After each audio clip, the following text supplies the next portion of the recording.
Well, Knut, I want to thank you for being here. I want to thank you for the hard work you do, keeping the airport going. Our connection to the rest of the world is that airport hard-working people keep it going all the time. Those same hard-working people don't have, in so many cases, enough time off for themselves and for their families. So let's start with Knut, for example. All he wants to do is go home and see his family once in a while. Seems like a pretty basic thing to me. So I want to start with you, Knut. Knut, you need more time off. Who agrees? Knut needs more time off. And that's what we're here to talk about today. New Yorkers need a break. New Yorkers need a break. Do you need a break? Yes. Do you work hard? Yes. If you work hard and you don't get a break, that's not fair. That's not fair for the people who do the work. That's not fair for their families who never get to see them. New Yorkers need a break. People all over this country need a break. But that's not how things work. Right now, there's 500,000 working adults in this city who do not have a single day off. Not a single vacation day, not a single day for personal time. If they're not sick, they just have to work all the time. And that wears them down.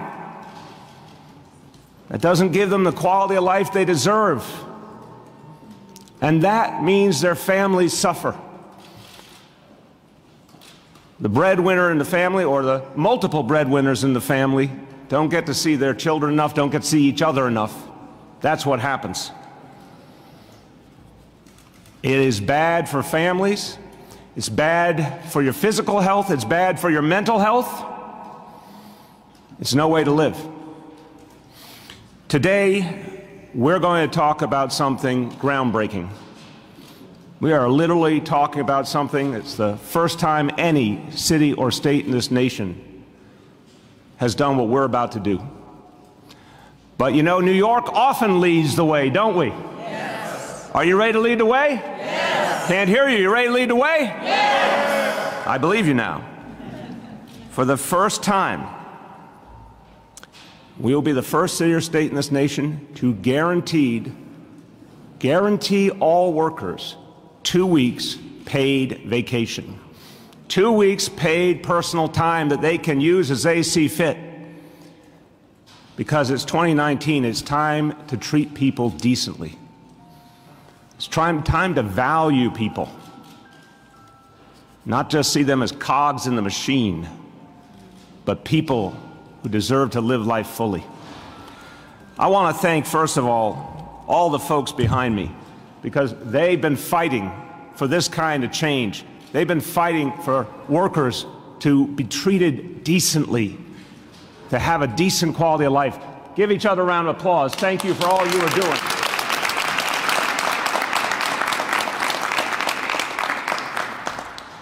I want to thank a number of members of my administration. You'll hear from Commissioner Salas in a moment. I also want to thank Deputy Commissioner for the Office of Labor Policy and Standards, Liz Vladeck, for her key contributions to this effort, and all the members of my administration who worked on this. I want to acknowledge and thank Councilmember Ben Kalos, who is a believer in this type of approach, and thank you for your support.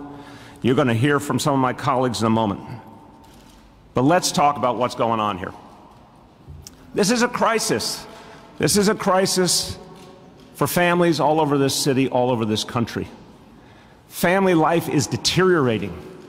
People's quality of life is getting worse and worse all the time. People are working harder and harder. Have you noticed that with the advent of more and more technology, more and more demands, people are working longer and longer hours and get less and less time to themselves? Have you noticed that? Yes. Is that working out for you? Yes.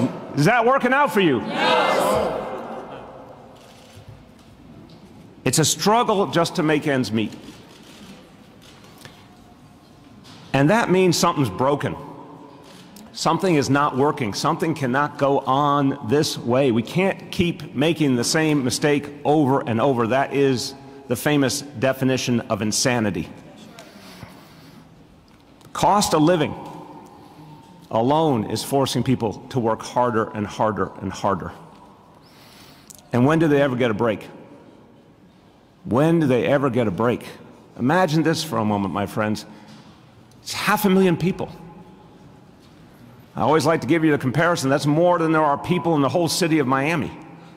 500,000 New Yorkers, adults, working people, not a single day off. Now, lest you think this is just one type of worker, I want to make it very clear from the beginning.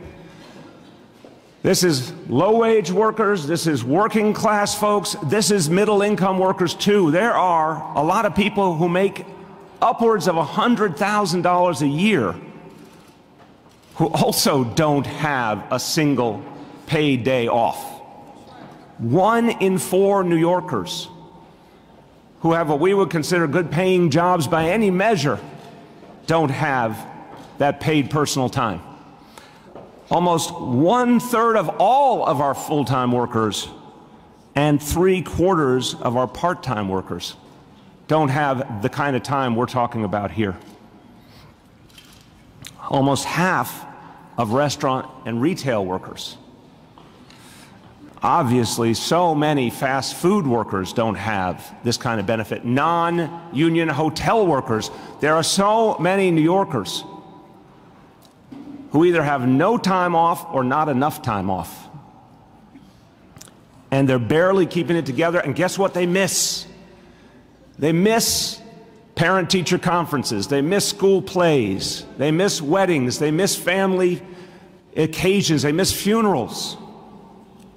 They miss all the things that make life whole, the things that they want to be a part of to support each other. Well, what we're saying today is that we demand an economy that works for working people. An economy that works for working people, not just the 1%. Now, we've all been working together, and I want to thank the members of the City Council because they've been tremendous partners in this. We've worked together, one thing after another, to create a different kind of society here in New York City. Over the last 5 years, paid sick leave, paid parental leave, fair work week, pre-K, 3K. These are the kinds of things that change people's lives for the better.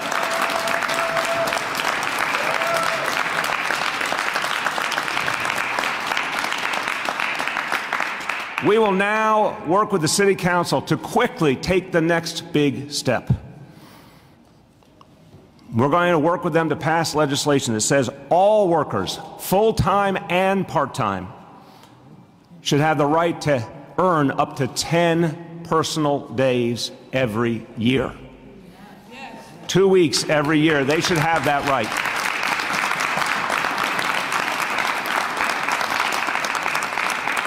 And by the way, sometimes it's not for a specific occasion. Sometimes people just need a break. You ever hear the phrase mental health day? Sometimes people just need a break. Now, for anyone out there who thinks this is too radical, this is going too far, this is unprecedented, this is strange, this is otherworldly, if you're having any of those feelings right now, there's a couple other places that do this already in the world. They happen to be industrialized nations. I'm just going to give you a quick sampling of industrialized nations that provide at least 10 paid personal days for the people of their country. Japan, Canada, Switzerland, Greece, the Netherlands, Australia, Ireland, New Zealand, Germany, Belgium, Italy, Spain, Portugal, Sweden, Finland, Denmark, Norway, Austria, the United Kingdom, France. Guess what? We're the exception, and it's a bad exception. It's time for us to change, and that change begins here in New York City, and it begins now.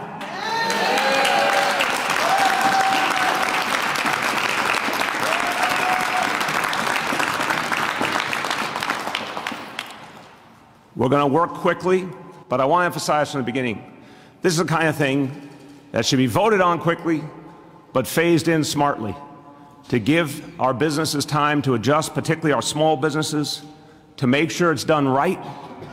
But I know everyone will benefit in the long run. We've seen it with paid sick days too. when people are healthier, when people are happier, when morale is higher, when people can focus more at work because they've actually gotten that time to recharge, it's better for everyone.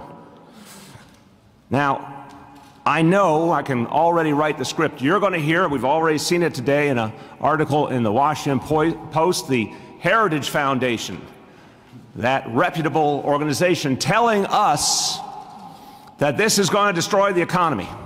Get used to this criticism. You're going to hear a lot of it.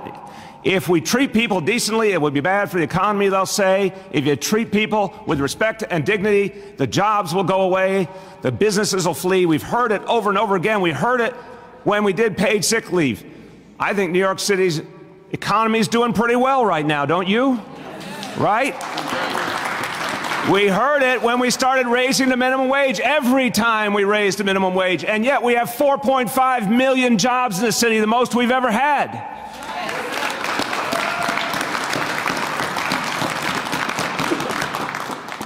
One thing we all know is we live in the greatest city on the earth. But the greatest city on this earth should also be the fairest city. We should treat our people right. We need to get even greater. Paid personal time means people can live the lives they deserve. Let's make it happen together, everybody. Let's make it happen.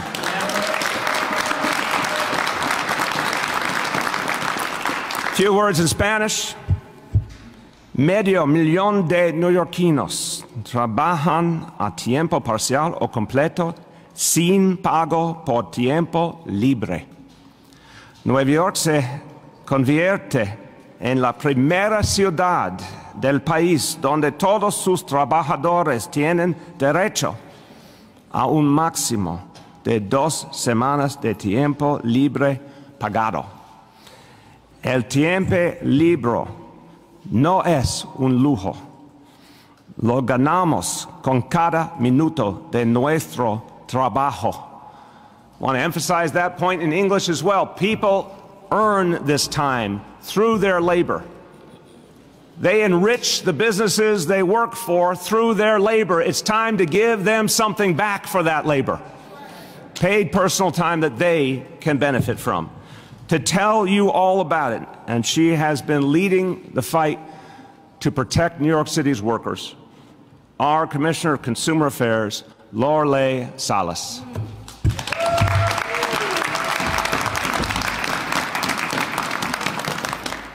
Thank you, Mayor. Good morning, everyone.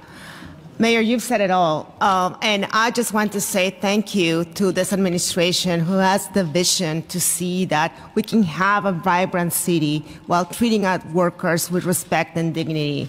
And this is amazing. I have 2 young boys who are in college right now, and I want them to inherit a city that treats them well. So we are really honored to be able to enforce this law. My team is very excited and will work very hard to make sure that, just as we did with paid sick leave, with Fair Work Week, that we work with businesses during the implementation period and that we do a lot of outreach so that businesses know what their obligations are and workers know what their rights are. So thank you so much for this. Thank you.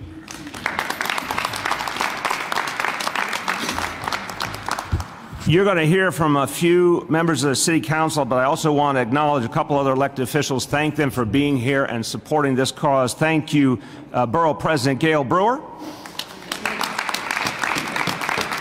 And thank you, Councilmember Lori Cumbo. And now I want to introduce the lead sponsor of the Council bill, which will mandate paid personal time for the workers of New York City, Councilmember Jumaane Williams.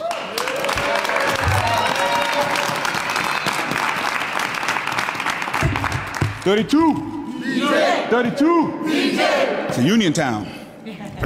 I want to thank the mayor for really beginning to push this piece of legislation.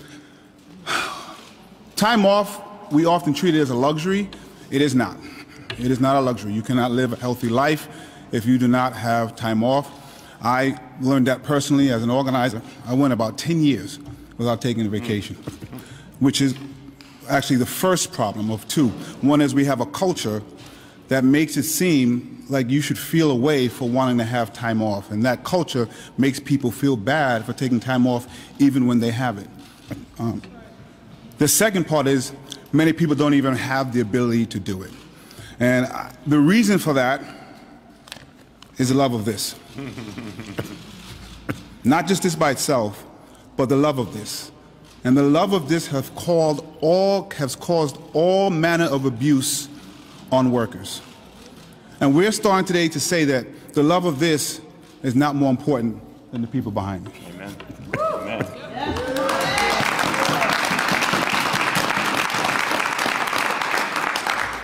You know, I introduced this a few years back, Intro 800. I'm proud now that the mayor is pushing this forward and that we now have a speaker who is going to engage in the conversation. But it is critically important that we move it forward. And as a business owner, I want to make clear to the business community, I look forward to that conversation as we move this bill forward to hear all of the concerns, to make sure this is implemented, because we don't want people to go out of business. We want people to be in business and thrive, but we also want to make sure while that's happening that people are protected. And the inability to take a mental day or the inability to take vacation with your family is not conducive with a healthy life in New York City. And so I'm very proud to be here. I'm very proud that New York City is leading the way. You know, we shouldn't be one of, if not the only industrial country that's not doing this. And right now, we are about to set some precedent-setting legislation.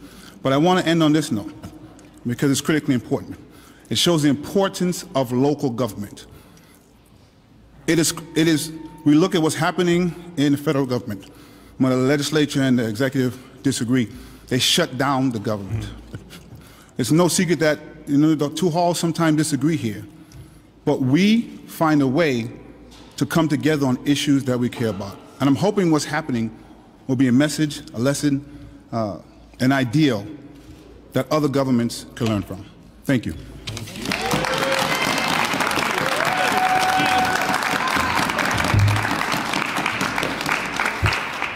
From your lips to God's ears. Now to introduce the co-sponsor of this bill in the Council and the chair of the Committee on Women, Council Member Helen Rosenthal. Thank you so much, Mr. Mayor. Mr. Mayor, I want to thank you for using this truth that we all need a personal day every once in a while, to using this truth with your power to make it happen for New York City workers. That is something not every mayor would do. So thank you for that. I want to thank Councilmember Williams for leading the way in the City Council on this, and Majority Leader Cumbo and Councilmember Adams for their support for this bill.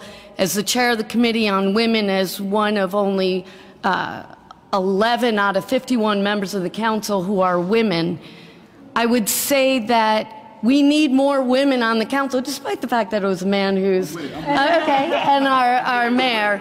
But honestly, if you're going to be talking about these issues that primarily affect single-family heads of household, which are the primary economic earners in New York City, you need more women in leadership positions.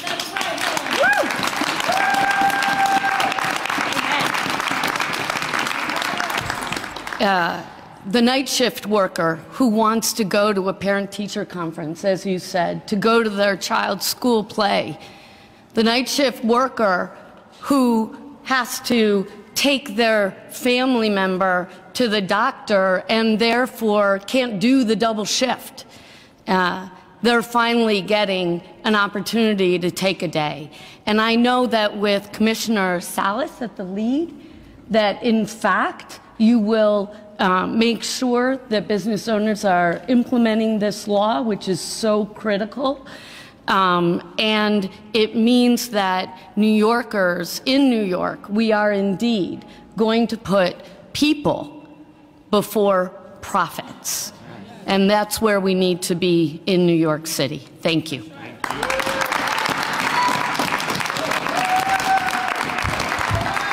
Thank you, Council Member.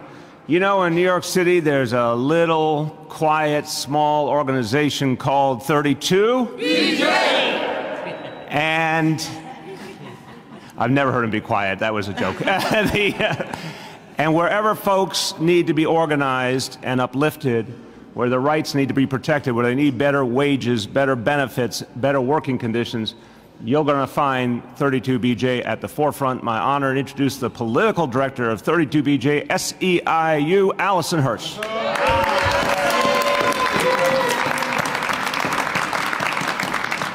Good morning, everybody. I'm honored to be here on behalf of the 80,000 New York City members of 32BJ SEIU. These members are doormen, they're security officers, they're commercial office cleaners, they're airport workers like Canute, and we're working very closely to organize fast food workers as well. These are the workers who are going to be impacted by this law. For years, we've heard stories like Canute's that there's not enough vacation time for airport workers to go home or visit their families, or the fast food worker who can't take time off when their school is on school vacation, but also can't afford to hire childcare for that week. This bill is about respecting workers' time and the fact that they're human beings who have lives outside of their job. And it's so powerful for me to be here on behalf of the union and standing in New York City with leaders like Mayor de Blasio and our council, while we're also facing Washington, D.C., where the folks in charge there every day show that they don't care about workers. They don't respect people or their humanity. And New York City is once again saying, not here. Here in New York, we respect the lives of the people who make our city run. So thank you, Mayor de Blasio, for prioritizing this and pushing this through. Council members Giummani, Williams, and Helen Rosenthal for sponsoring this legislation. And we will work day in and day out to make sure this gets passed through the City Council and all workers in New York City are treated with the humanity and respect they deserve and can take a time to be with their families. Thank you. Thank you.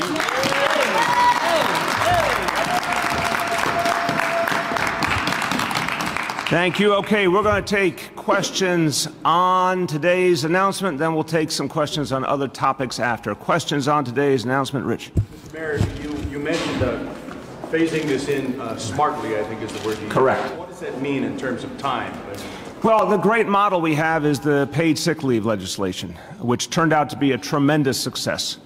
And I want to thank all the members of the council. We together determined something that was fair to workers, but also worked for the businesses. And what we've seen since has been a very, very positive history since then of people using paid sick leave when they needed it, and businesses continuing to thrive. So that phase-in, I'll have the commissioner talk about the details, but that phase-in gave time to educate the businesses, get them used to how this was going to work before the enforcement actions began. Yes, I would just say that we spent probably the first year after the law became effective just doing outreach with businesses and making sure that they understood how to comply with the law, providing them with tools to really make it easy for especially small businesses to do it in a way that was not disruptive to the models. And for the first year, I think it was very successful. We only started really I would say more like looking into penalties and things like that after that. But we spent a lot of time participating in business meetings, doing trainings and seminars, and we will continue to do those things with this new law. So, just to be clear, when did the penalty start? When does this? Right. So for the 2014, when the law became effective, we spent almost a full year just focusing on outreach. We would take complaints, right?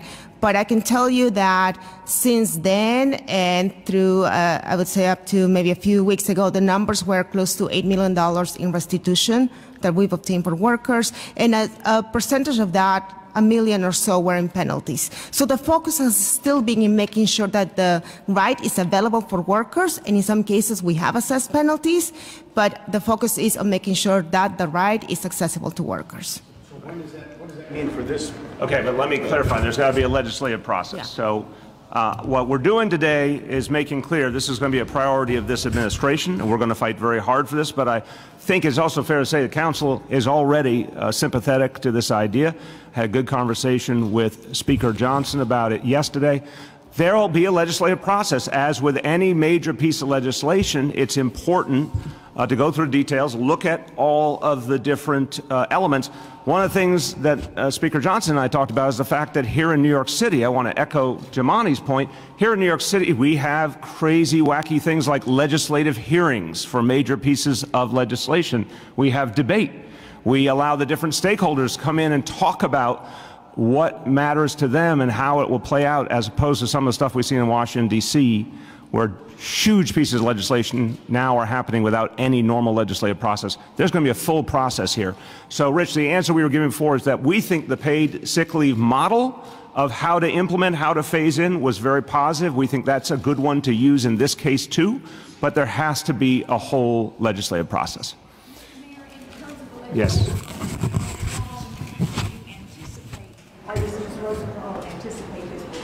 Well, and Jamani's the lead sponsor, along with Helen.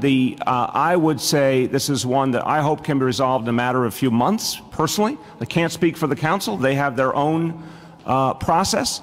But I would like to see this happen in the next few months. I think it's something, because we have a positive history with paid sick leave to work from, because the need is right now. I mean, remember, the faster we pass this, the quicker workers in New York City will benefit. Hopefully it's something we can get to over the next few months. I also want to acknowledge and thank for joining us, Councilmember Adrienne Adams. Thank you very much for being a part of this today. Okay, over there, David. Mr. Mayor, two questions. Are there legal challenges that come with this proposed legislation that weren't there for paid sick? I mean, can you do this unilaterally to require time off? You mean, can the City of New York legally? Yes. Yes. Per the law department, yes. And I think we had the same questions, obviously, at the time of paid sick leave, and you've seen it was not only passed, but it's gone 5 years without being successfully challenged. So we are confident. My second question is actually for Allison Herman. I'll give you some height. Okay. Many unions have paid vacation for their workers of 2 weeks or more. Why is it that your union hasn't been able to secure that in negotiations, and why is it appropriate for the city to step in here? So our union actually has been able to secure that in many of our negotiations, but we believe that all workers should be able to benefit from that, right, whether they're in a union or not. You know, the idea of a city legislative process and government is government should set a floor upon which all people can stand. And so we think all workers, whether they're in a union or not, should have a baseline of respect and paid time off, and then where it's our job to negotiate above that floor if we're able to do that. And many of our members do have this time already, but all workers deserve it. Please. Thank you. It reminded me something I want to say of the importance of this and how it's going to have a compounding effect. As Allison mentioned, unions shouldn't have to negotiate for things that are such a need. Paid sick, and I shout out obviously the Board President who helped get that done, but paid sick shouldn't be, a few days shouldn't be what people are negotiating for. Getting time off for mental health day or taking time with your family, you shouldn't have to negotiate that. Paid family leave, you shouldn't have to negotiate that in your contract. There should be a floor that was mentioned that people are negotiating from so they can focus on other things like salary, other type of perks. But there should be a baseline that is not a perk, that is just given. And that's why this piece of legislation doing this way is helpful. Amen. Yes. Will there be a process in place to hold members accountable to the 2-week mark, or will it be contingent on workers to report if they're not getting this? So again, I would say very similar to what we experienced with paid sick leave, that strong educational effort for workers to understand their rights, a strong educational efforts for businesses to understand their responsibilities, and then obviously if we ever see a situation where that's violated, Department of Consumer Affairs will step in. That could be because of worker complaints. That could be because of ongoing surveying to see what's happening. But I think so far the track record's been pretty promising on that example of paid sick, and we think on this one we'll be able to enforce it effectively. Gloria. How did you get to that 500,000 number, how do you know who these employers are, and how is I understand that it's going to resemble the paid sick policy, but can we just do the first part? I'll come right back to you. Lorelei or Liz, who can speak to how that analysis that got us to the 500,000 worked? So our research staff at DCA's Office of Labor Policy and Standards used national data from the Bureau of Labor Statistics and the census that established the rates at which workers are entitled to paid vacation in various professions, and we applied those rates to the New York City labor market. We think 500,000 is a conservative estimate, and as we move forward, we'll be prepared to talk in more detail about what exactly the breakdowns are. Okay, go ahead. So what kind of workers could this be? Are these retail workers, food workers? Yeah, I gave you some examples before, and I'll simply repeat them. I mean, again, I don't want people to have the misunderstanding it's only low-wage workers, because it actually cuts across a surprising swath of the income spectrum.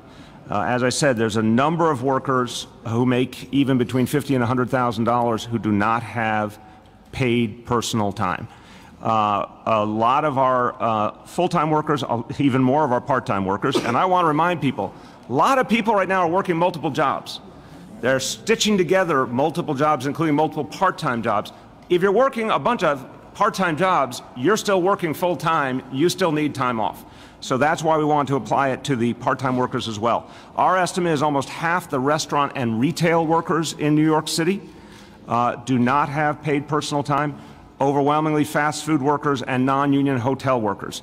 So it's a range of workers, different industries, different income levels. But again, as Liz said, that 500,000 number may even be conservative.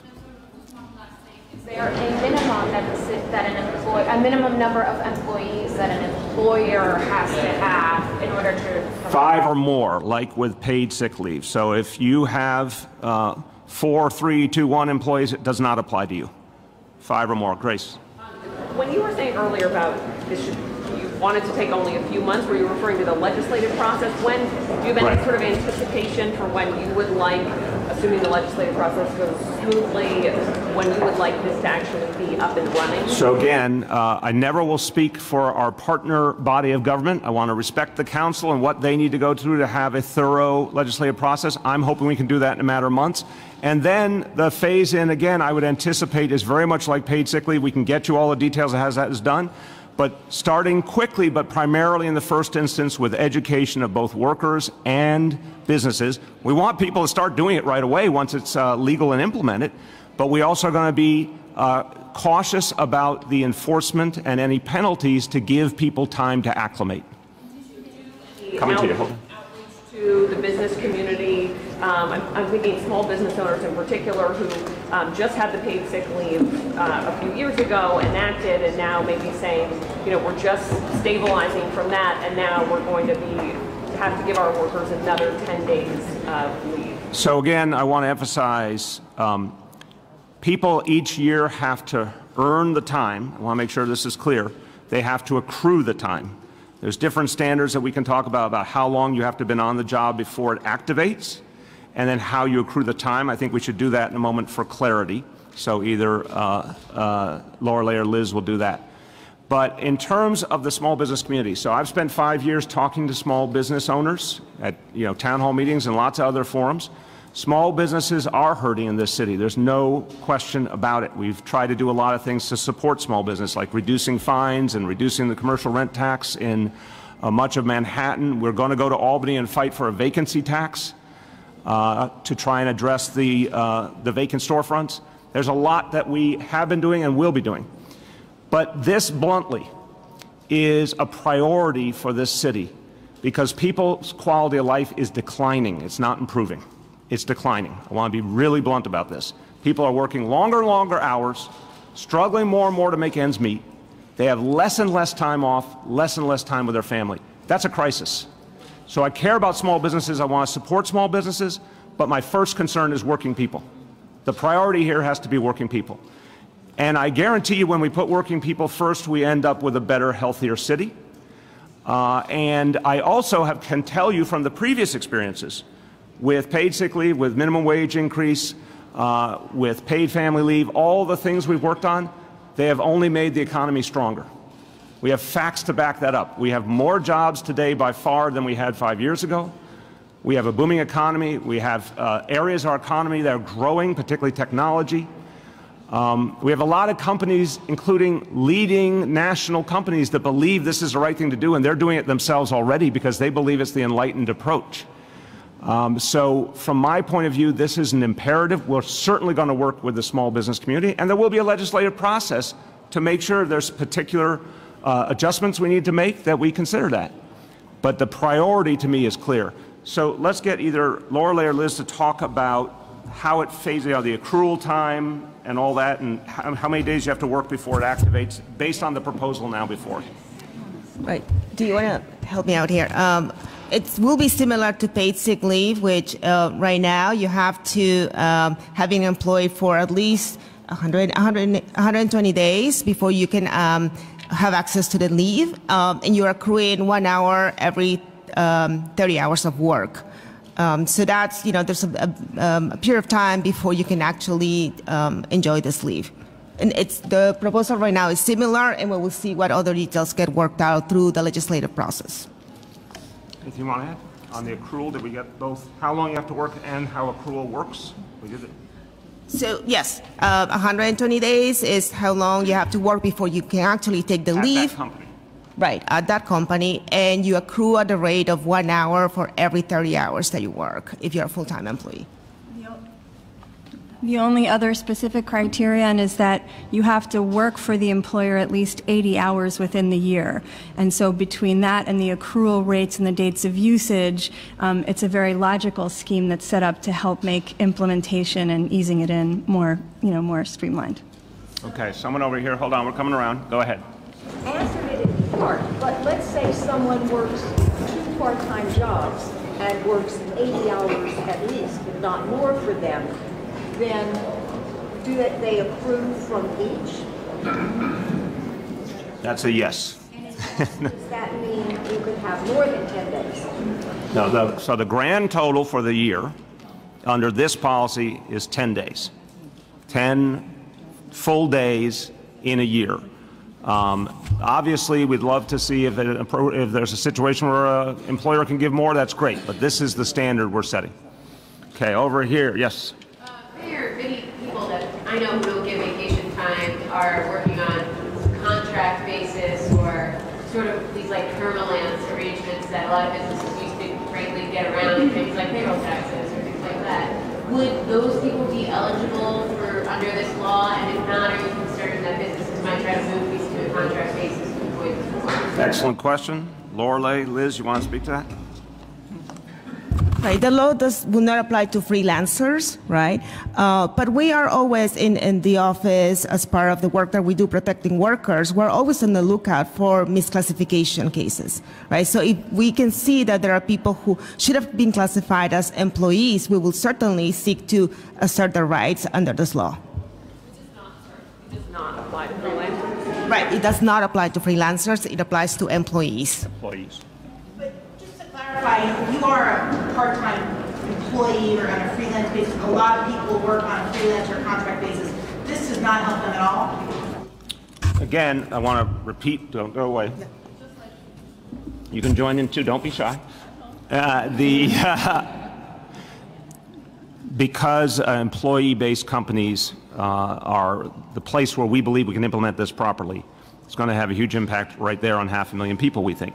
But to the Commissioner's point, if there are companies that are taking advantage of a loophole, we're going to go and try and get their employees classified as employees. So that's an enforcement possibility that we have that we will use. But if it's a pure freelancer, it's an honest classification, no. This law is not about that. It's about employees. So does this override a binding contract with the union? No. No, if the union, so collective workers, both public sector and private sector, who have contracts through collective bargaining are not part of this. Overwhelmingly, those folks, really overwhelming, almost to a 1, have at least 10 days of paid personal time, if not a lot more. Do you want to add, please? On the collective bargaining opt-out question, one thing that's really important, the way the city council drafted and the city drafted the paid sick leave bill, is that it's not just a blanket carve-out. It's not saying if you're a member of a union, you're not entitled to time. But as long as there's an equal provision or substantively equal provision and both parties within the collective bargaining agreement agree that there's an equal provision, then the law doesn't apply. So that what we don't want to say is you're a member of a union, so therefore you don't get access to the same rights as other people. But we want to be able to build on it. Yeah.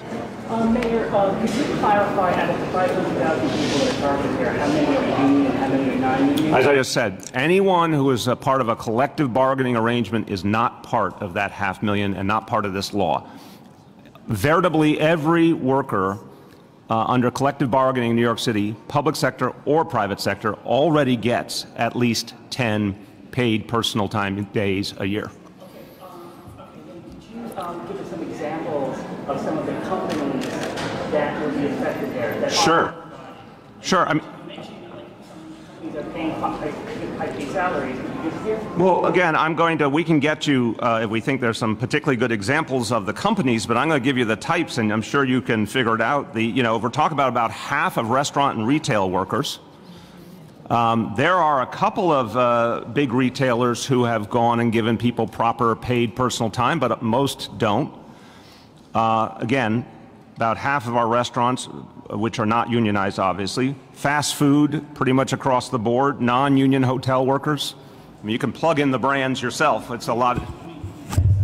I think you can do that. You can track them down. Non-union hotels, that's pretty easy right there. We'll help you, but I think you can do it. All right, anybody else?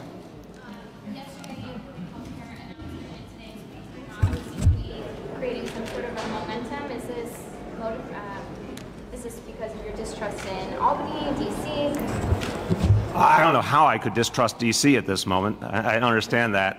But no, look, it is one part. It's time to go farther here in New York City. This is the first thing I would say. It's time to go farther here in New York City. We've been building a set of rights for people and a set of changes, and they're working, and it's time to go farther. When we started out with paid sick leave, we knew it was the right thing to do. We didn't know how it would work in practice. It's been a great success. I believed fundamentally that a higher minimum wage was going to work. We had to make sure it did the way it has. It has. Pre-K has worked. 3K has worked. Paid family leave, paid parental leave. All these things are working, and they're strengthening families. They're helping people live a healthier life. We need to go farther. That's the number one motivation.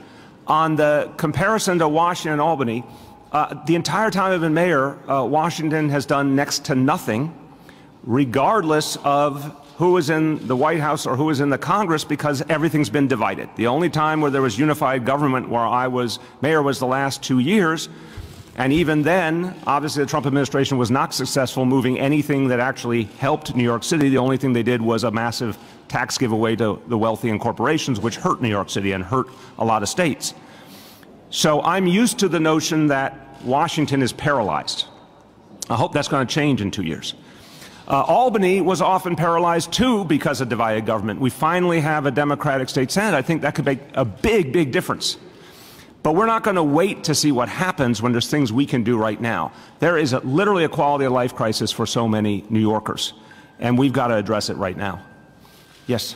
Have you estimated the total dollar cost annually to businesses of the idea? I have a second follow-up. Yeah, we'll get you our projections on that, but again, want to caution, very similar to the exercise that was gone through for increasing the minimum wage and for paid sick days. We are confident in the end it benefits everyone, and businesses will be able to absorb it because we've seen them do it before effectively. Coming over, hold on. Can you outline how your proposal is different from Councilmember Williams' existing bill? The idea is to pick up on a bill that has been there for a while. We're going to work on perfecting it, but the difference now is that this administration is ready to make it a priority. The bill's been out there. What are the specific things? Again, we have a broad proposal. We're going to work with the council on the final legislative wording, but it's the same basic concept as is in the bill. Let me see if anyone hasn't gone. Yep. I've talked to people in the service industry, specifically who say they aren't able to actually take advantage of the paid sick leave because they work for businesses that just don't have the personnel to cover for them. So they'll end up going into work sick and they never get to take advantage of the sick leave. So I'm wondering if, will there be like a specific time frame in which people need to use these paid days off? Will they roll over into New Year's if businesses put restrictions on when they can actually? So the businesses can't put those restrictions. So let me have Laura Lay or Liz speak to that. If people you're talking to are saying they're being told they can't use it because the business doesn't have enough workers, that's actually not legal. They have to respect people's right to paid sick leave, and businesses have to make the adjustments. But why don't you speak to it? Right, absolutely. If that's the case, we need to hear about it, and we will investigate and make sure that they are having access to those benefits.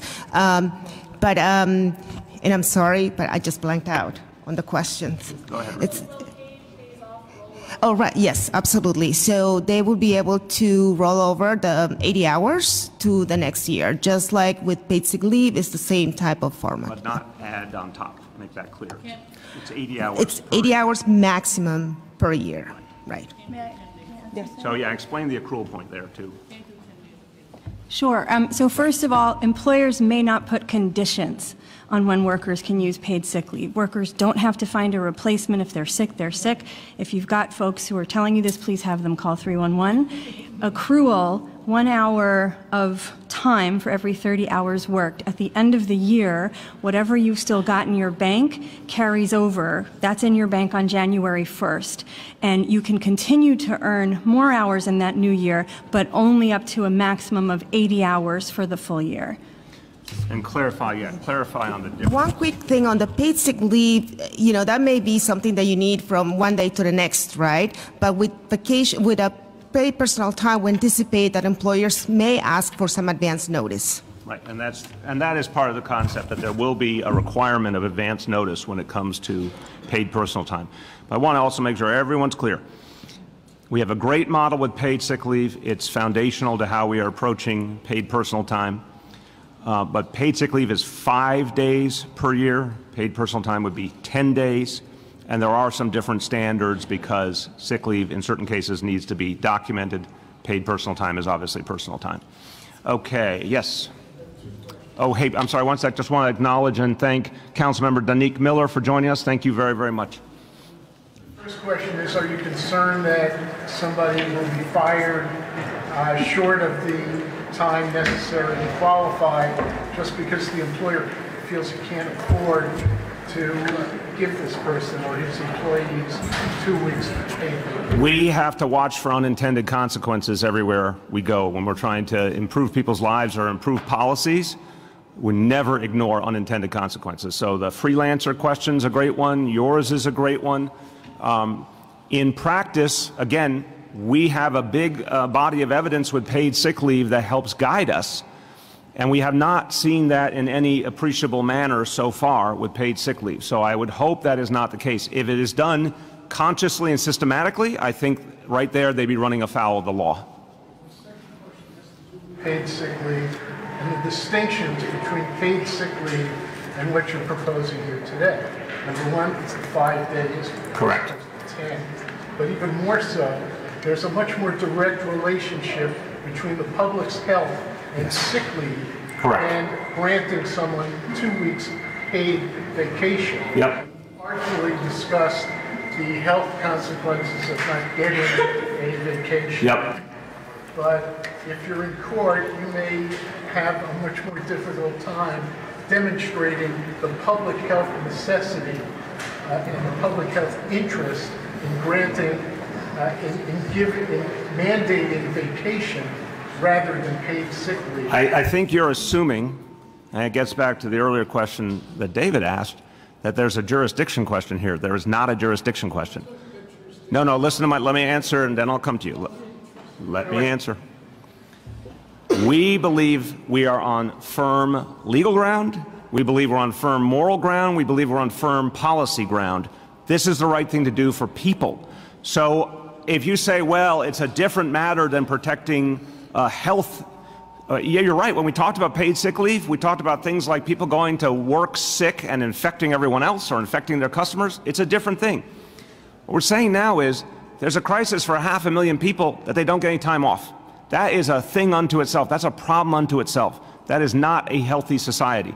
Now, I believe, and I know this from the work we did leading up to today, there's a lot of people, even with the right to paid sick leave, who are still very reticent to use it because they're worried if it's January, if it's February, if it's June, I don't want to use up my sick leave unless I absolutely have to, because God forbid I really get even more sick, right?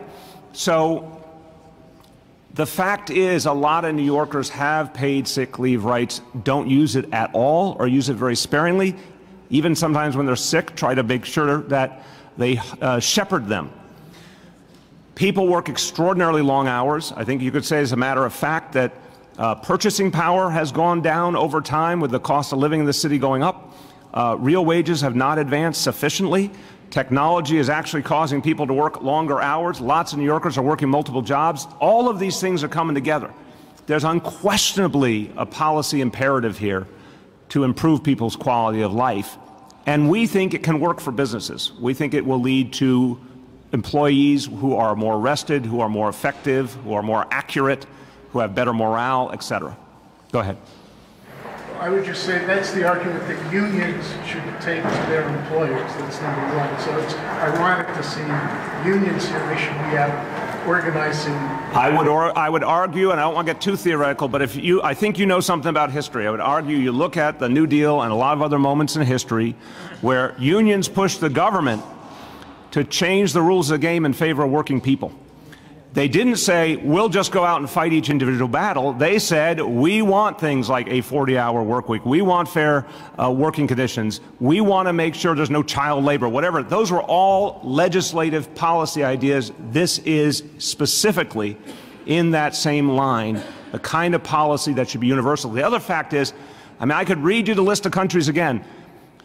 What's wrong with this picture? How is it that the most successful economies on earth all do this as a matter of course, and in many cases a lot more than 10 days, but we don't, at a time when people are working longer and longer hours and getting less and less for it? We have to make the change. All right, anyone who has not had a chance? Maybe 3 weeks. We believe this is a good standard to start with. The number to 30 when 40 is the standard. Just curious about that. Why what?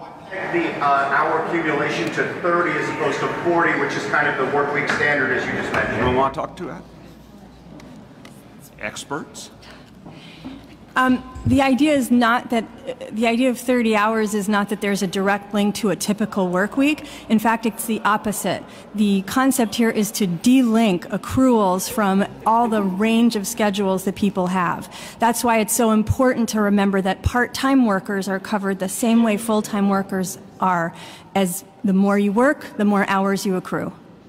Hey, I want to just acknowledge and thank for his support, Councilmember Steve Levin. Thank you so much for joining us. We appreciate it. Okay, anyone has not had a shot? Just want to equal time for everyone. Okay, everyone has had a shot. We'll go from this side all the way around. Go ahead. So to kind of follow up on my earlier question, would this cover fee-for-service workers, when I think of like social workers who work on a fee-for-service basis for large organizations? I'm going to get this answer, but I also want to say at a certain point, as very fair technical questions keep coming, we'll make sure later in the day that there's access to the folks who put together the policy on any more details. But anyone want to speak to the fee-for-service right this minute, or you want to get back on that?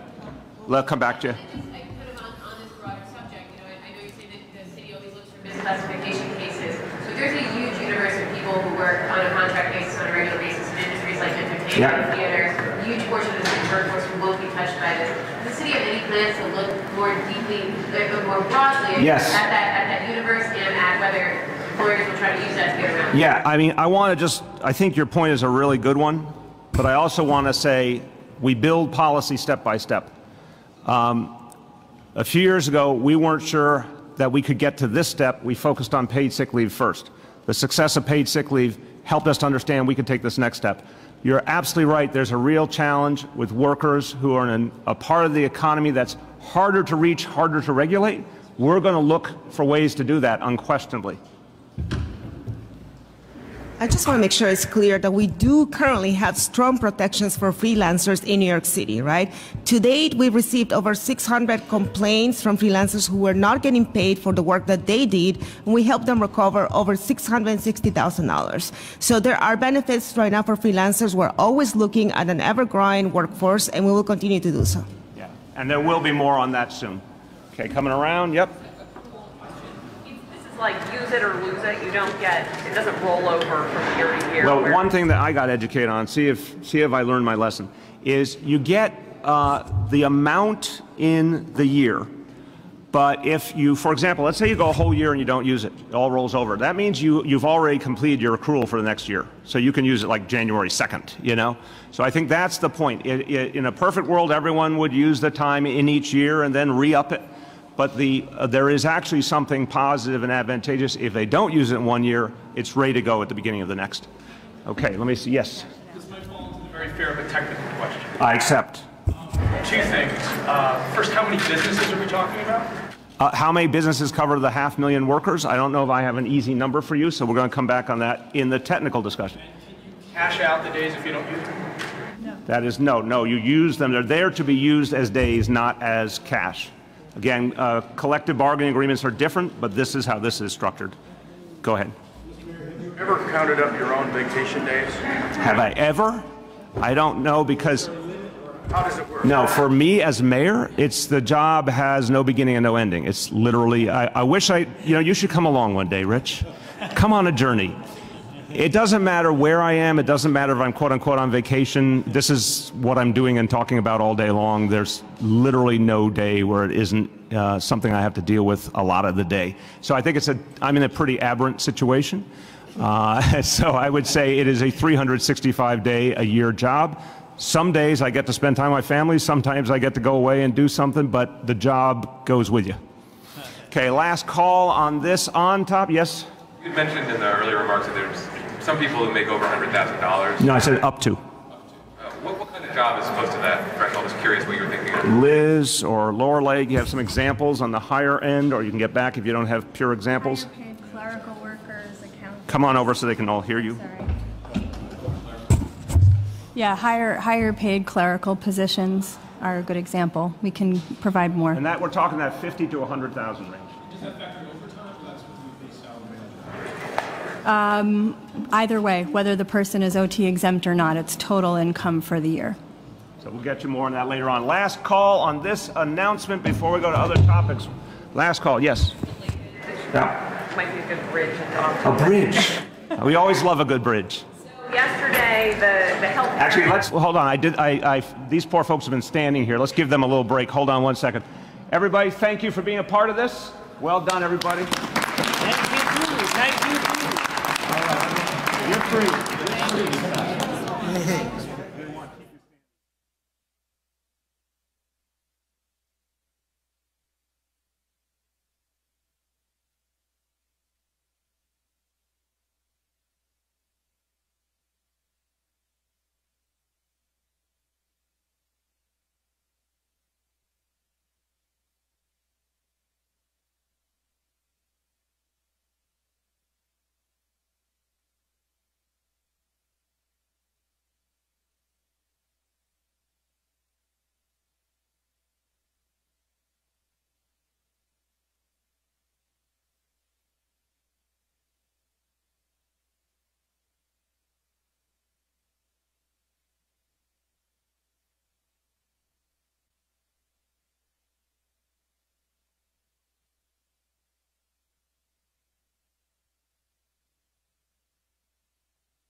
Help people along over there a little bit more.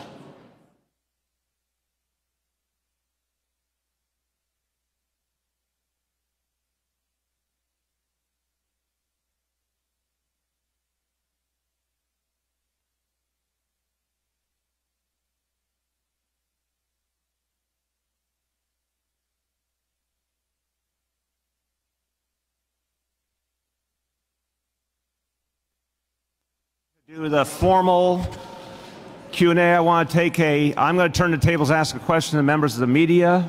How many of you have 10 paid vacation days per year or more? Okay.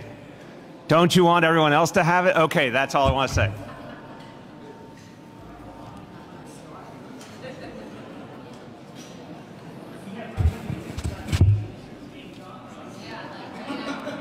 Really? No, you're on call 365 days. Have you, do you feel, I mean, I honor you if you work 365 days a year. Do you really do that? Okay, so I honor you. I'm telling you it's literally 365 days. Come along for the journey. It's literally. You, come on. Come on. You'd be shocked what you will see. Shocked. Shocked. First thing in the morning, last thing at night, it never goes away. I think that would be dramatic. I would like less noise back there. We can just get it. Just one more try it. Best I ever took? There is a very strong argument it was the trip to Italy in 2014. That was pretty amazing because of the two ancestral hometowns. Yes? Okay, I guess we've got a plan. Everyone in the bus. We're going to Italy. Yeah. I think that was Walczak at the time, and he had a devilish plan to encourage maximum overseas trips and come into a conspiracy with the media because you'd all get free trips. We think it was illegal, but you know. All right. Everybody ready? Okay, bridge. So the healthcare announcement yesterday, today, paid personal leave, are these the big ticket items, so to speak, in your State of the City speech tomorrow, or are there more things that you're going to be rolling out? And is there a theme to it? What can you tell us about that address? These are two of the biggest items that will be in the State of the City tomorrow. There absolutely is a theme. It's fighting income inequality. It's creating fairness in the city. And there's some big additional announcements that will be there tomorrow as well. Okay, other questions? Yes. So along the same lines, but more broadly, is a signal that you're planning or mulling to run for president? It's a signal that we need to make more progressive change in New York City. But also a reminder that New York City can help lead the nation. We have been the progressive laboratory for many generations. And it's a moment now, and you know, I want to say from the time I was elected in 2013, I've seen more and more interest, and this is happening organically all over the country, in these kinds of changes. And we have a chance to really set the pace here. So I'm focused on New York City, but I know what we do here can have a huge impact on the rest of the country, and I'm going to go out and preach the gospel. I'm going to go out and talk about the things we're doing here and the impact that they can make. I'm going to push other leaders to take on these ideas. I'm certainly going to push my party to support these kind of ideas because I think it could make a huge difference. I've said it a bunch of times. Mayor of New York City, I intend to continue. Another question. How often do you turn to the Washington Post for your New York City news? I think very highly of the Post. They're obviously one of the most important papers in the country. And when we're doing something with national significance, it's one of the places that we turn to. The impact of Wall Street bonuses on the tax coffers and the economy of New York City? It's an important source of revenue. I'll let our budget director speak to you about the details. But look, it's one of the elements of our revenue picture. The variability in bonuses has real ramifications for the city. That is one of the reasons why I have been working intensely to diversify our economy. By the way, my predecessor, Michael Bloomberg, did the same, to his credit. That's why we're focusing on expanding tech, we're focusing on expanding life sciences, advanced manufacturing, you name it, because we should not be held hostage to the vagaries of Wall Street. So it is an area of concern. Yeah. You just talked about wanting to take these ideas across the country. So what places do you plan I will definitely be going around the country talking about ideas like paid personal time. It's an idea I think is needed across this whole country now. Because again, the things we describe here are happening everywhere. People are struggling more and more all over the country. They're working longer and longer hours. They have less and less time for themselves, less and less time for their family. This is a national crisis. So I'm going to go all over the country and talk about that. We're going to talk about, hang on one sec, I'm definitely going to go around and talk about guaranteeing health care. Because this model we have here, it is now the most comprehensive in the country. It's one other places could adopt. It would help a lot of people, and it's going to create momentum for single payer. As we have specific trips, we'll be letting you know. I'm not going to rule in or rule out any particular location, but as we have specific trips, we'll let you know for sure. And I think they'll start soon. Follow up on the governor's blow up the MTA remarks. I know you waited on this a little bit yesterday, but I'm curious, what he seems to be getting at is the potential for the governor to have more direct control over the MTA. I'm curious whether you think that would be a good or bad thing. I think the first principle here is accountability. And so with the current structure, it is a very healthy thing for the people in New York City that the governor is taking more responsibility. That after a lot of different occasions where he seemed to say things that suggested he was in charge of the MTA, and then other times when he tried to suggest he wasn't, he seems now to have settled on the idea he is in charge of the MTA, and I've been saying it for years, it's the clear truth, and that's good, that's healthy. Have one elected leader fully accountable, that's healthy. As to what should be the composition of the board to ensure the MTA works best, I think that's a discussion that has to be had carefully because it is a sprawling entity that represents a whole different set of interests, city, suburban, etc. So that's its own conversation, it's a worthwhile conversation. But ultimate authority resting in the state and the governor, I think is the right model for now. As I said, D-Day is April 1st. If on April 1st, with the governor's leadership and the legislature's leadership, we settle the question of funding for the MTA, and then the governor takes the lead in making sure that changes are implemented, that could be a very good thing. And that's what I want to see happen. Yes? Response to Council Speaker Corey Johnson's announcement of a plan to put the transit system under city control? I've said it before, and I want to repeat it. I think that if we need real results right now, the best option is to keep the model we have. It's imperfect, to say the least. Let me qualify quickly. I have endless critique of the MTA, and if you need to look at something that makes no sense, look at East Side Access. I mean, that is more over budget, blown schedule than anything that I can point to on the city level in a long, long time. So that's a real problem, the way the MTA is managed. There's huge questions now about the L-train process, like what happened here, we still don't know. But that said, to convert to an entirely different structure at this point comes with tremendous transitional challenges. I would rather take the system we have now, the structure we have now, have the governor really take ownership of it, which I think he's doing, and I commend him for that, get a real sustainable funding source, and move forward. April 1st is our last best chance to do it. If that is not included in the state budget, we're all screwed. It's as simple as that. If they fail to come up with a vision for the future and funding, then the discussion of whether we need to change the entire structure and whether we should consider city control, that becomes a more real discussion at that point. You made a comment earlier about pursuing the vacancy tax this year. I know you've mentioned it before, but can you just go into a little bit more detail about what you're going to do, what that bill will look like, what you're hoping for out of it? Sure. I'll describe the problem. I think we all see it, but you have storefronts vacant. It feels to me, as a New Yorker, like it used to be. There were some storefronts vacant, and for a limited period of time. Now you have lots of storefronts vacant for years. And that's a blight on neighborhoods. It also hurts retailers, especially newer retailers, because those properties being made available at a fair price would help retailers to start up. And it's an artificial attempt to jack up the rents by taking properties off the market. So people hate it at a neighborhood level. I can't tell you how many New Yorkers have raised this concern to me.